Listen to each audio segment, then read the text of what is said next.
Hi everybody.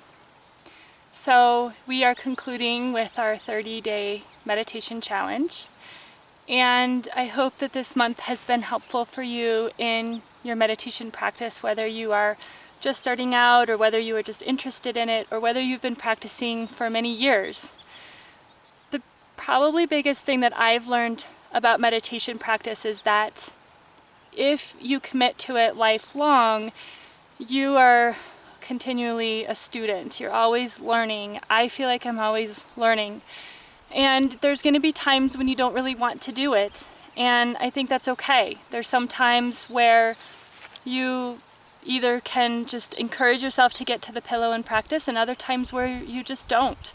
I know that meditation has been proven to change the brain and thicken the brain as soon as 8 to 12 weeks, and then it does take about 3 months for those changes to also reverse. So you know that when you stop meditating, you can go back to that reactive type of brain.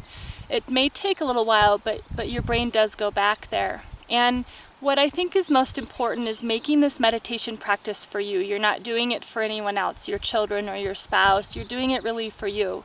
And so when you get frustrated or you don't feel real motivated to do it, to just be gentle with yourself. I don't think that you're going to be meditating every single day for the rest of your life. You're going to have many days, maybe even weeks, where you fall out of practice. Ultimately, though, you get back, and the way that I describe it for my own self is like brushing my teeth. I really need to brush my teeth every day, and I need my meditation every day. So if you were to look at it that way, it's not always the best time to brush your teeth because you have to get out of the house or you're doing things, but you find time to get it done. And that's where maybe your practice is 10 minutes instead of 20 or 5 minutes instead of 10, but really bringing that practice into a fairly consistent time during your day. What I think has probably helped me sustain my practice the most is knowing that if I go away from it for a couple months, that my brain still is working for me the way that I need it to, but it's slowly kind of going back to that hyper firing place. Being kind, being compassionate, that I'll get there. I'll get back to the pillow again. And really, ultimately, what gets me back to the pillow is how I like who I am when I meditate. I find that I am kinder and more patient for myself and also for others around me. And I also find that my stress level is considerably lower. So I would ask you to think about, as we close this challenge, what's going to get you meditating every day? What's going to bring you to the pillow? And to let that be an inspiration for you, and never stop learning. You know, this practice for me has been continual, and I feel like I have to learn the same lessons over and over again, and that's okay. What I would ask of you is to really think about, how can this be sustaining for you? How can you sustain this practice? How can you grow in it? There's a lot of different ways that you can grow in it. You can do meditation retreats.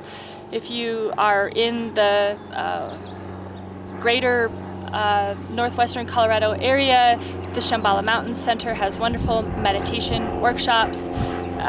There's just a wonderful variety of all different types of ways that you can get excited about it again. There's a lot of different workshops.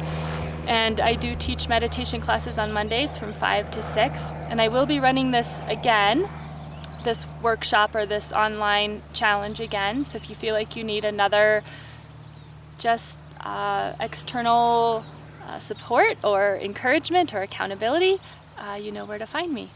So thank you so much for spending this time with me, and I hope that your meditation practice has brought you some peace, and knowing that it still might take a little while and it's not always going to feel great, and that's okay. Thank you so much for joining me, and good luck to you in your meditation practice.